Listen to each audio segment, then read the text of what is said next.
Welcome to the Women Between Worlds podcast. Today I have an incredible guest. I'm very excited. She's actually with me here in person, the amazing Danu. Welcome. Thank you. Thank you for coming here. Pleasure. We are just going to flow today with whatever wants to come through. But seeing as I had to really consciously think when I introduced you and say Danu, I want to start there because I know you recently changed your name. Could you start by just telling us a little bit about what led to you changing your given name? It's been coming for a very long time.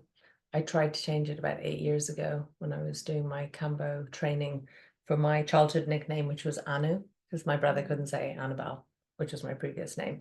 He just said Annabelle. So I was called Anu by those that loved me. But when I kind of got everybody to call me Anu, it felt a bit weird, like that was too childlike. I was like, no, that was just for the people I love.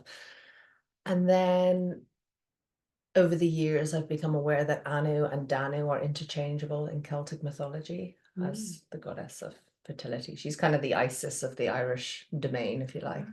And she led the people of Tirtha Danu, like a new race of people, so very ancient archetypal energy.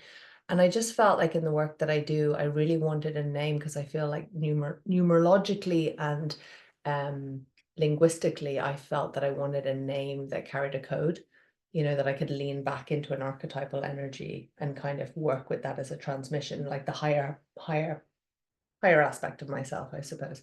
And Annabelle always felt a little bit like Pony Club for me. I just never felt like it fully sat with me. It was like 9 letters long. I was like the last kid in school that could say my name, spell it. Like it's never been a name and I'm very much into how things look, how things sound. I'm very sensual about things, and I just didn't enjoy it. And so on my birthday this year, I had a naming, and actually my mom renamed me this name, which was really beautiful.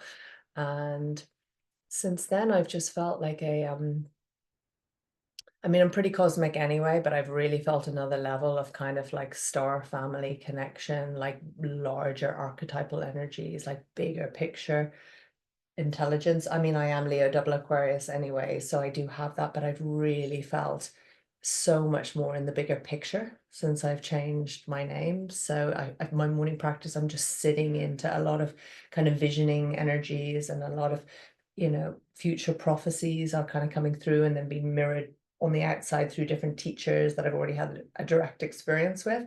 So I'm really enjoying that since I've changed my name. And then it's funny because if you knew my younger self, I was very chatty. I was very kind of restless. And someone messaged me the other day saying, Danu, goddess of stillness. And I was like, oh, not another thing I need to grow into. So it's funny. Yeah.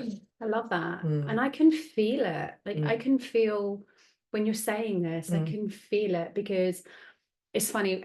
As I asked you the question, what was coming through for me was that phrase about the rose. Like the rose named by any other name would still smell as sweet, which kind of gives this idea that words don't matter, that matter is matter, and words are just labels we put on things. But my experience of language, especially working, in the past with hypnosis and language patterns, is that like words are so powerful.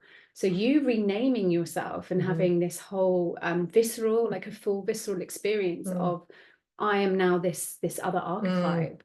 Yeah. It was amazing. And there's a story in that as well, because I found out I was dyslexic only in university, and I carried the story that I wasn't very good at English, or wasn't very good at writing. And in the last couple of years, I've been writing a lot and a lot of content for my courses, and I work with Thoth as a godhead in my mesa, which is a kind of spiritual bundle I work with, but in my prayers.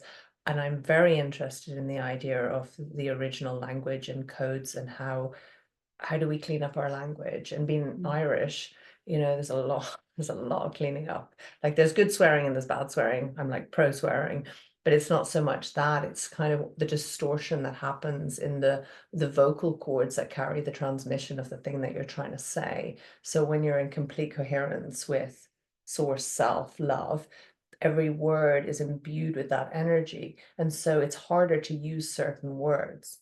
So it's literally like when you upgrade your system, you have to change your language. You know, it's not through trying, it just kind of happens, but you catch yourself as you're saying stuff like gossiping or talking about people badly, like hurts you. It doesn't, you know, whereas before you're just unconscious to it, you know, you're just in the program, the learned dialogue, if you like, the learned script, and then you do the work. And I think that one of the things that I think might be coming back online for us as a species is going to be, hopefully, a lot more writers that bring forth kind of guidance through the written word, because our original guidance, you know, the Bible, the Quran, all those ancient texts are pretty old school now, even though they might carry a universal truth that goes through time.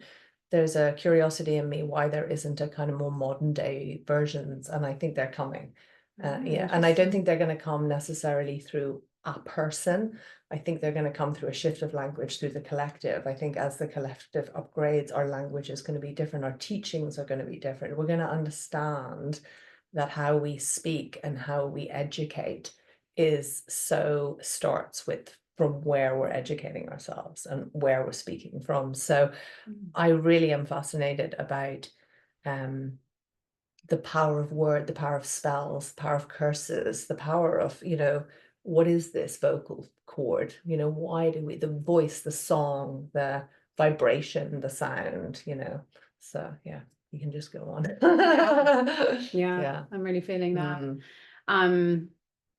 Sound, you know, I think that on the sound side of things, I met you through a lot of the ceremony work that you do, and I've noticed when I'm around, and it's, you know, I've experienced this with men, but I think it's more powerful for me when it's women, when they use their voice, when they make a sound during ceremony, and not necessarily singing. You know, for people that might not have experienced that kind of depth of ceremony, it's not even singing, it's just like it's the vibration, the frequency, the tone that wants to come out through those vocal cords into the room and create some kind of shift, create some kind of healing.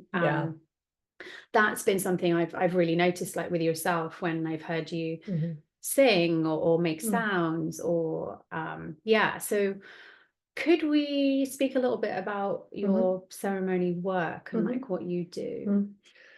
So I'm not so much a traditionalist, as in I work strongly with lineages, though I have aspects of lineages within my practice. I'm originally, on this incarnation, come from like an artistic background. So I was a photographer and I was a chef before that. And in Ireland at the time, that was about as spiritual as you could be. Like my mom was a Reiki master, you know, in my late teens, but that was completely far out. And she was in recovery, and that was pretty far out. But there wasn't a kind of mainstream version of that. I kind of always think there must be one now, but I don't think there isn't even one now. But, you know, that just shows how much anarchistic you have to be on a level to carve your own path as a spiritual person in this day and age. It's still not in the mainstream, as in university. So I went to university and I was a landscape photographer, and I focused a lot on the natural world. I was very interested in I wanted to find like pictures where there was no trace of man in them. I was very interested in, like, I would get like this hit in my solar plexus when I knew it was to take a picture. And it was almost like the beginning of my connection with animism and the natural world started then. And my teachers at the time couldn't understand. And they were like, you know, where's your references? You know, because that's how college works. And I was like, there's no references. It's a direct experience. And so in terms of holding space, that's been my teaching. I am very much having direct teachings in my practice. I've been part of institutions. I've been part of schools and tantra schools and human design training schools and Byron Katie systems. And I've loved being a student and learning, but ultimately I get to a point which each of the trainings where they lack something, that they're too institutionalized for me. And I, you know, when I started my plant medicine journey, after doing about 10 years of kind of non-plant medicine-y stuff, my brother had bipolar, and he had they thought it had got activated through doing acid at a full moon party. So I just was like, I'm not going near anything altered consciousness. And so when I came to plant medicine, it was the first time I'd done psychedelics. I'd smoked some weed in my early 20s, but I was terrified of being out of control. And I just didn't, I thought I'd be the one person because of the 80s drug laws that would die or have the horrendous experience and get psychosis and end up like my brother. So when I ended up working with plant medicine, it was beyond words healing, because it was anything but. It was like, I felt like I went in and I had a very intense journey with Kambo and ayahuasca for about 6 months, where I felt like I was in a PhD with the universe. Like I was like, this is how life works. These are how the emotions work. These are how this works. I was very much being in a taught and then an experiential wave. And by the end of that, it was like, stop fucking around. Sorry, we can swear on this thing. you can Stop fucking around, doing all these trainings, and do what you've done forever. Amalgamate, be creative, do your thing. So I created the Garden of Alchemy, and I just started to weave and alchemize. I've always loved fusion food as well. Like I love everything fusion. I'm never into kind of one thing. I could just go and do different trainings for the rest of my life. Like I'll never be probably master of anything, but I started to bring things together, but I was still looking for like, what's the core in all of this? Because I need a core and I need a container. And so the Garden of Alchemy became this container, because the garden being this place that continually grows, but it has this seasonal awareness. It has this cyclical feminine energy within it, and alchemy being that kind of conscious creator energy. So you're not just super passive to the experience like you would be in wilderness. You're creating the garden. You're choosing where to put the plants and where to harvest the things. And I thought, oh, well, if I call it this name, then I'll be able to do kind of whatever I like in that, because I didn't want to call it like Kambo practitioner, because that's what I was doing at the time, because I knew I wouldn't just be a Kambo practitioner, and I knew I'd change my mind. So I had to have something that could morph and change within the garden. And so I started with Kambo and cacao in Brighton at the time, which was the most heavily saturated place to be a Kambo practitioner. When was this? This was about, where are we now? Nearly, maybe 9-10 years ago. So I'm really bad on years, so I don't know what that was. Yeah. But like 2014. Yeah. 2012 was when I was really getting into, I mean, I'd already been doing other stuff, but I think more of the kind of out there stuff started around there. The human design stuff was kicking in then, the kind of bigger picture questions were coming in. And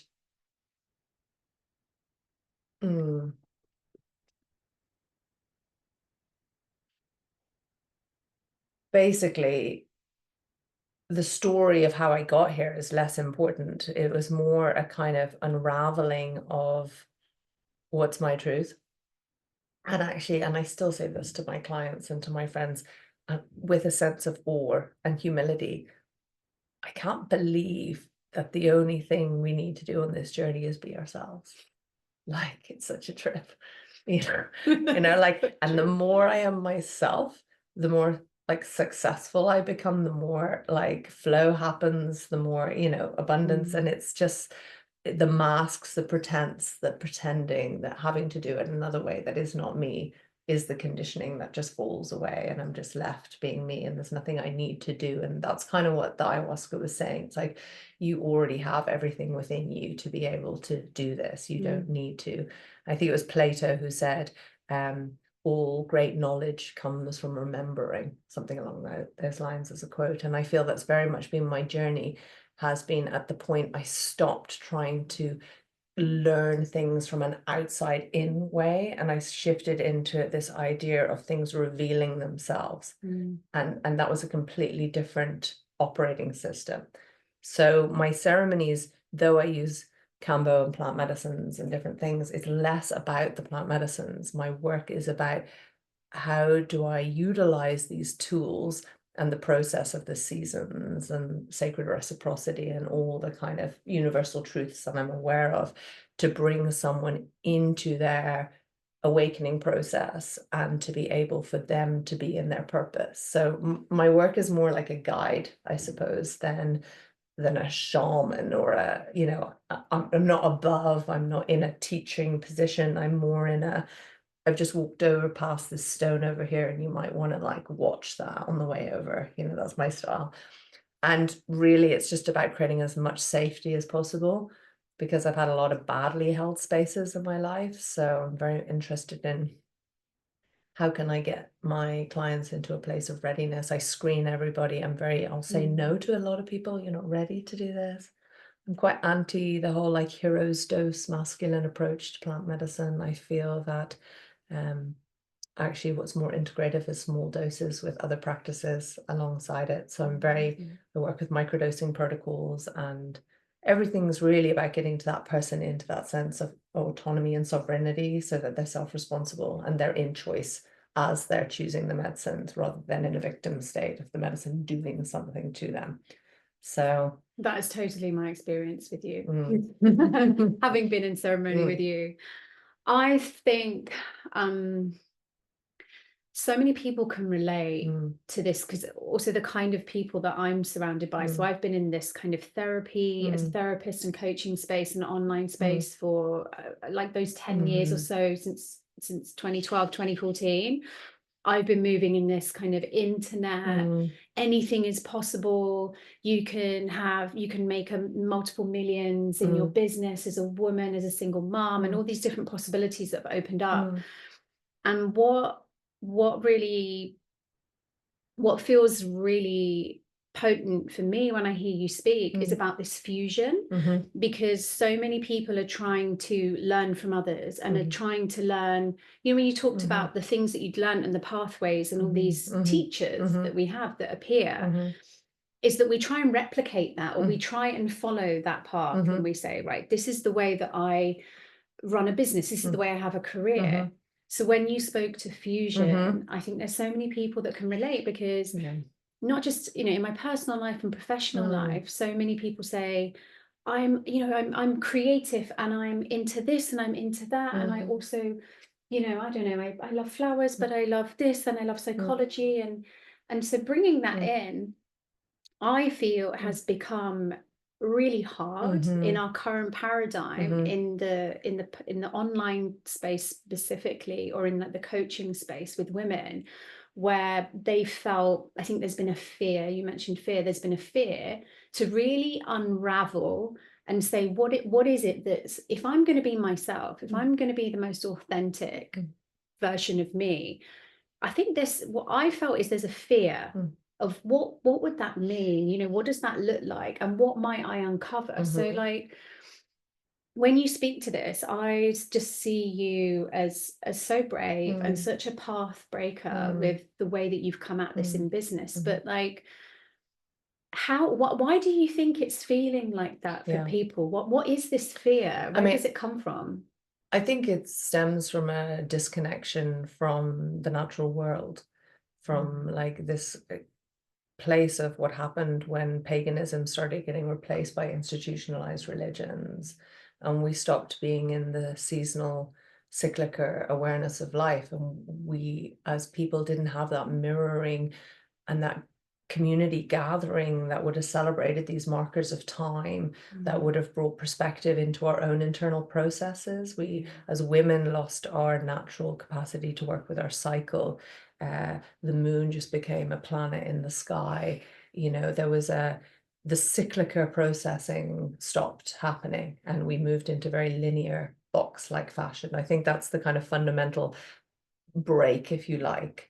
And so what I've learned through my own journey, and it's an ongoing journey, is to have that diversity, to be able to expand, to have that freedom, to be able to have a bit of this and a bit of that, you need to have a structure and you need to have a container.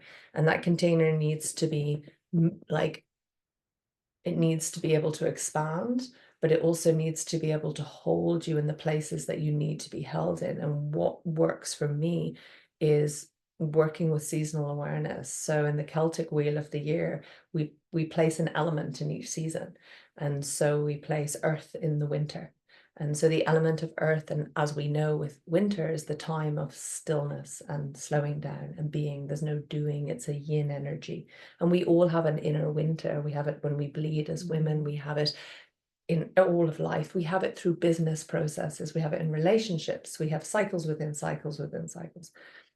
So knowing where we are in a different season is so pivotal for our healing journey, because sometimes we need to be in autumn, and sometimes we need to be grieving and letting go of the identity that we were to make space in winter for a new identity to be born. And our current climate, and I think everyone who listens to this will be aware of that, it's that yang, summertime, springtime, let's just have more bang, bang, bang. And actually I trained as a death doula, and one of the things that I really received from that is this idea of like, the world we're currently living in needs hospicing. It's ending.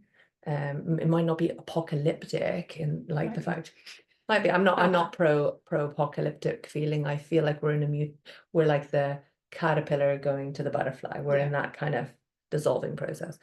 And I think it depends on what level of consciousness you are. I think if you're in a shadow state, yes, it will be very apocalyptic. But I think if you're in a gift state, it will be very creative. And I think if you're at a higher frequency and very into the gene keys, it will be very much about seeing evolution do a big spiral up.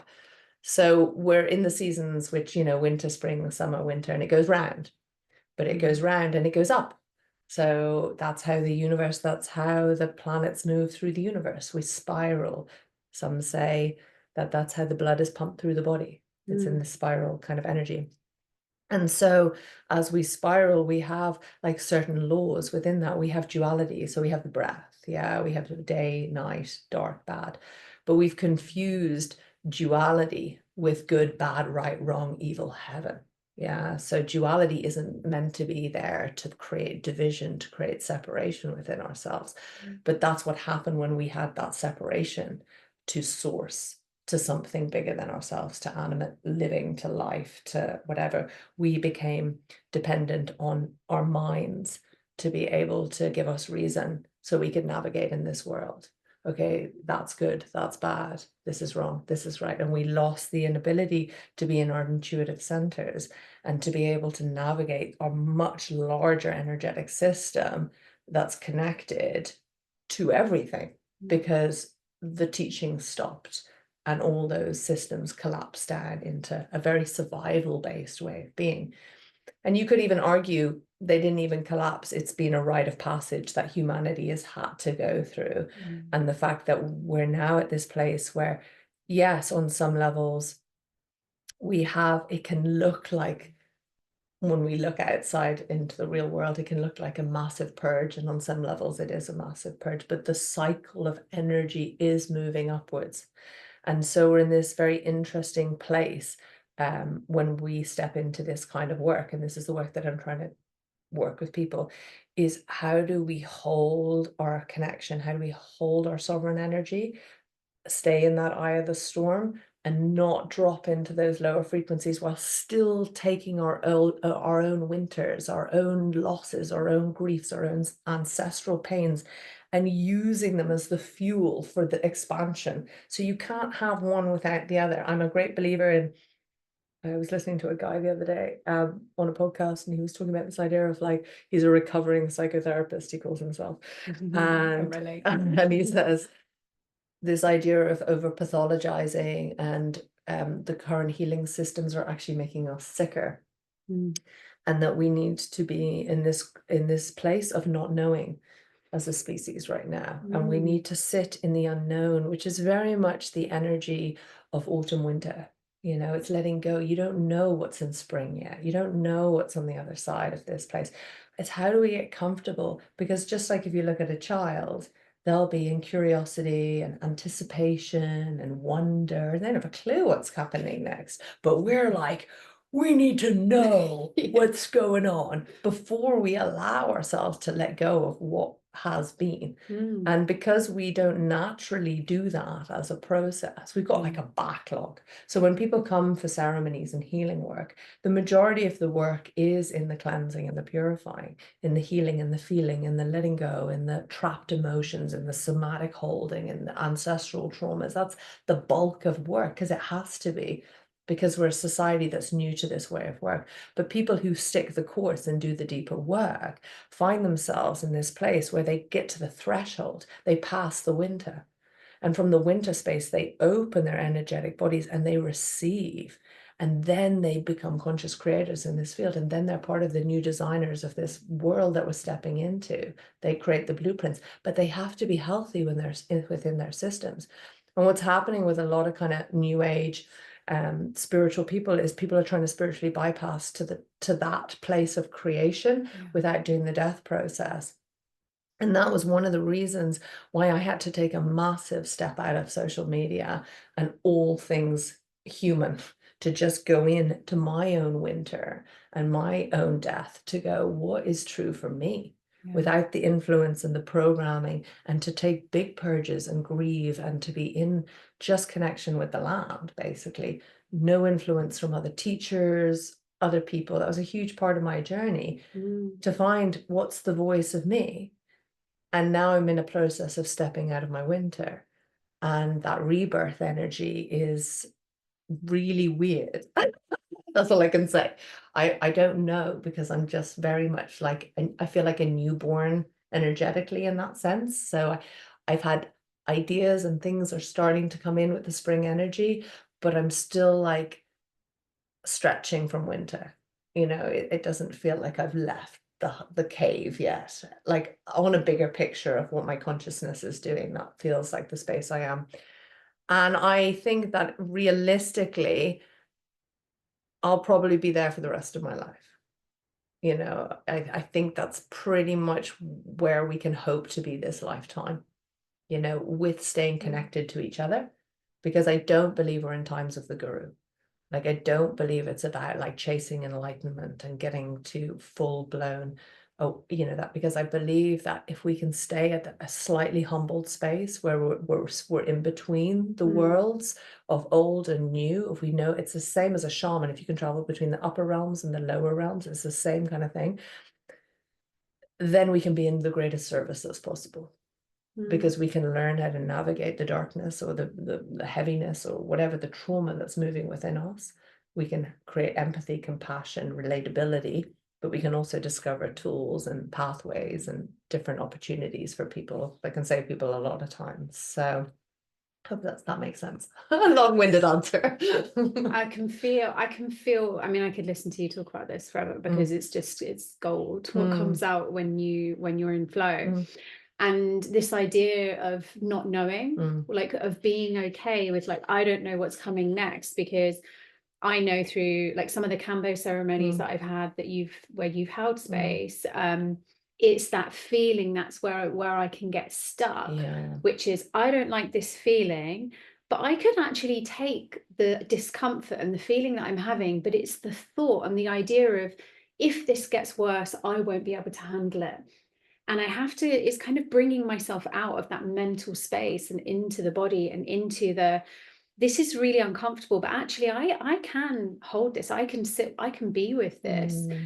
And without future pacing to if this goes on any longer, I won't be able to cope. Like, that's where I've experienced I get stuck. So I can really resonate with the idea of humanity being in this space where we're dying to the old, and we need to be, able to midwife ourselves through this death process first, and be okay with not knowing what comes next. But what comes through for me when I'm hearing you speak about this, and also about coming off social media, is we are in this paradigm of money, and money being part of the resources to be able to resource ourselves, right? And to be able to get certain things that we need. How do you see, I know this is a big question, but we'll just see what comes through.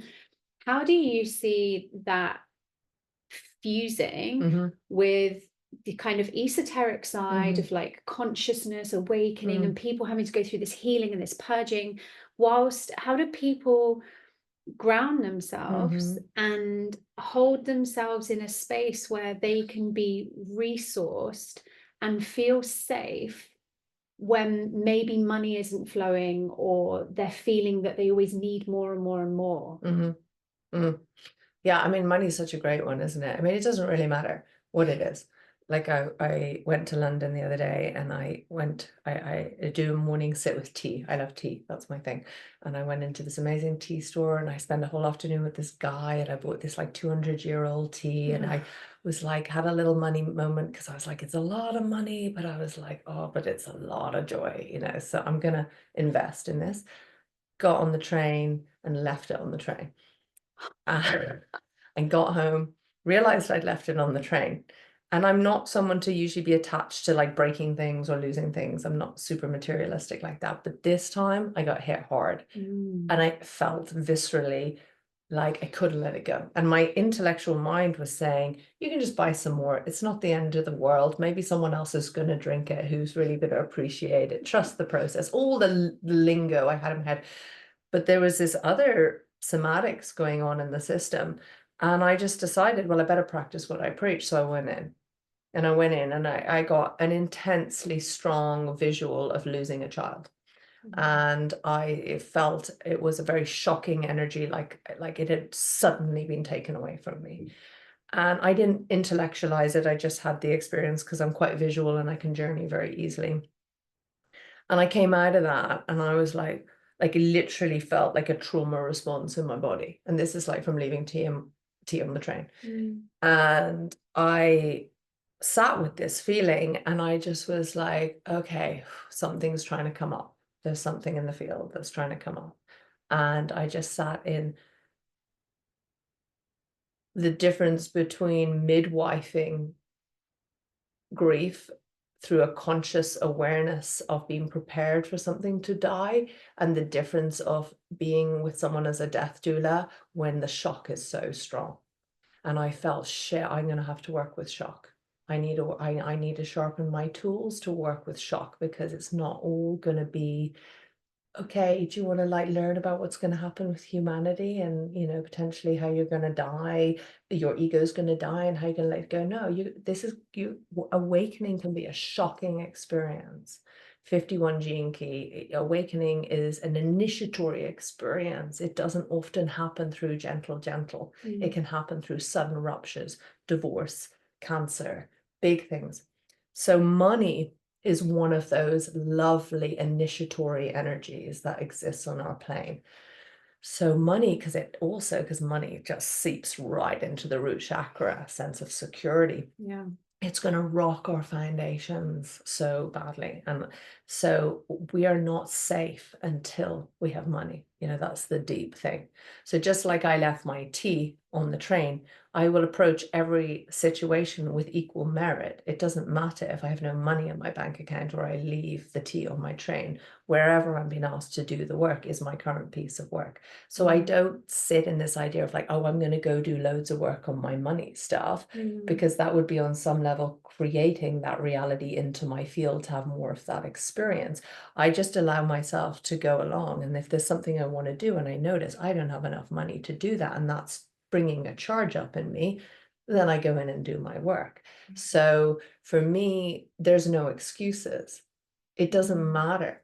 It's a victim state of consciousness when we say, oh, but you know, they have money and we don't have money. Because it's like, it doesn't matter. I'm not here to teach you about that. I'm here to teach you that you have everything you need, money or no money, to move through the portal of death and to find what is still blocked in your energetic system that is creating pain that needs to be felt and expressed, to liberate you into a sense of not knowing. Because my real deep belief with money is that we can't plan for it. And yes, I think you can manifest from the 3D reality of like, here's my goal. But I feel the way that I want to live with money is in a sense of surprise when it comes, you know, and it's like, oh, like Byron Katie says, like, looks like this is the amount of money I need for my life right now. I don't need any more. I don't need any less. Because this is what I have. because anything else is fighting reality. And unless I have a definite calling that I need to create something in the world that I need a financial attachment to make that happen, it's ego. Yeah. It's just ego. Because we have this idea that abundance, like material abundance, is success. And I'm not saying it's not. It's just not. It isn't is or it isn't not. Some people are designed to have money in their life, and some people are designed not to have their money in their life. It just depends on what their karma is. It depends on what they're here to do. And these homogenized teachings that come in and they say, here's my 12-step program to this. That was a big teaching in me of like, no, this is not. We are individualistic people, and we need to understand that our story, our narrative, our death process is totally different to someone else. And we need to be in teachings that consider that, not try and change us against who we naturally are. Because I spent so many times trying to do money manifesting, like stupid things, like in the olden days, you know, when I first was like, I'll do loads of work and then I'll be okay financially. You know, but my current stance on this is like, if you don't have money and you really want to do a piece of work, do the work on not having money. And there are free resources on this. There's so many free things. It's a discipline, you know, you don't have to do the ayahuasca journey. You know, you can go on the work of byronkatie.com and do a worksheet. You can sit and meditate. You can go for a walk in nature. There are so many resources that on some levels, and just to add to that, I also have a belief system with myself and money, because I'm not like loaded. I'm comfortable. I'm making it work, but I never have excess. I always live in this kind of just enough energy. One of the things that I sit in as a belief system of like, if I am meant to have more money in my life, then I have to be in capacity to hold that money, and not from an egoic structure. That's my prayer to myself, that I will be in full responsibility, that I will not seep into greed or distraction or numbing or addictions with the use of that money, that money may travel through me consciously like an ATM. And I ask the universe to not bring money into my life if I am not at that capacity to be able to do that. And I ask to be able to grow into capacity so that I can build a team, so that I can move in the direction of some of my dreams, which I will need financial abundance to. So I also found with clients, we were starting to do like low income, sliding scales, like, you know, all of this stuff. And actually what I realized is that I just got to the place of like, it is not my job to compensate myself for somebody else's money stuff. This is what I need to survive and live. This is what it costs. If you can't afford this, you can find someone else. It's not the work you're meant to be doing with me. Also, for a lot of people, the work that I do, if you are on survival with your money stuff, I'm probably not the person to work with. Not because I'm righteous or better than you. It's because I'm going to ask of you to go into a layer of transformation that you might need to have a bit of stability behind you financially. Yeah, because your whole life might ask you to quit your job, slow down, not do that. So if there is no buffer to hold you, your nervous system is going to be totally out of kilter. So there's also a responsibility in my pricing that keeps people in a place where they're able to do the work. So there are different practitioners out there doing different things for different people. So I don't know if that answers your question, but that's been my journey with money. So yeah, and I love the level of clarity that you have around like where you sit, where your business sits. And I know that's been evolving for you since I met you, and I found you just by accident because I was looking for, I remember sitting there on Google and looking for whatever it was I was looking for at the time. And I found you, I found your website, and I found that you were doing Cambo. And I'd just seen this tarot reader on YouTube had presented this frog card, and she held it up to the camera like this. And it was a frog with a triangle and rain coming down. And I remember thinking a year or two before this, I will never do Cambo. Cambo is not my medicine. I had this phobia of purging and being sick. And she held it up to the camera. And then I found you by some crazy search. I was searching for something else. You came up. So I just knew I had to come, and I had to come and sit with Cambo, and then ended up other things. But you also have, you also do coaching, and you have a coaching space. I know things are always evolving and changing. But can you just speak a little bit, because it's something that we've spoken about and I've looked into for myself. You hold a container for people that are moving through kind of more of a would you call it a business thing? What is so beyond the kind of plant medicine work, my other baby is a container called the Sovereign Hive, and this was a program that downloaded when I was working with the medicine of Amanita, which is also a mushroom. It's that kind of red and white mushroom. And a lot of the working with Amanita is quite unconscious. Like you do big, for me, when I did big doses, I just felt like I was sleeping. So it wasn't very exciting, but I'm so ready for that kind of medicine at this point in my life. And at the time when I was doing it, I just sat down and I got the title and I got the main headings and I got the structure, and it literally happened in an hour. And then I spent the rest of the time bulking it up, building content. And I have a beautiful woman, Alice, who works for me, and I'm a bit neurodivergent. So I have these kind of streams of consciousness. And then she takes them and moves them into a flow. And so she is creatively needs to have some recognition for that piece, because that's a piece of work within itself. So the journey of the Sovereign Hive is really for, it's really for everybody, but it's targeted at practitioners, because I was very aware last year around this idea of like, how do we get held by life? How do we resource before we serve? And I was seeing a burnout happening, not just in the mainstream Western approach, but in the holistics as well. So as soon as people started to make money, they weren't saying no, you know, they were just burning out. And I was like, this is crazy. And I just got the teachings through the medicines that if you serve from depletion, you're not serving, you're actually taking, it's parasitical, and you're in the exact same frequency of lower frequency energy, dressed up as the rescuer, I'm saving you, da da da. So I started to think about like, what would it be like if you were resourced? Like, what if that became the priority? Like to really, and then it moved into this idea of sovereignty. And sovereignty has more kind of magic to me, because sovereignty is like, to be sovereign is like a queen or a king. Is to be sovereign is like, my energy field is intact. There's no interference. There's no one driving this vehicle but me, or me and whoever you want to call it. And I am consciously choosing from an innate sense of resource to be resourced, to connected to source, my decisions that are part of a larger plan that needs to come into fruition through me. And so the first part of the course is very much a kind of inner journey. It's through the winter months. So it's like, okay, let's go back in. So it's like we have to deal with our restlessness and our distractions and our ego structures that say, I need to do more, I need to do more. I don't have time to sit down. I got paid bills, I got shit to do. You don't understand my life. You know, and all the frustration that can come up of just being said, just don't fucking do anything. Just sit fucking still. So we sit still, and we start to recover. We start to recover and we start to heal. And then we start to drop in, and when we start to drop in, our senses become alive. And then we start to use our senses as like tentacles into like connecting with the natural world. So at a high level of this work, you are in communication with the world at all times. But at a beginning stage, we start to be like, am I present enough to hear the birds?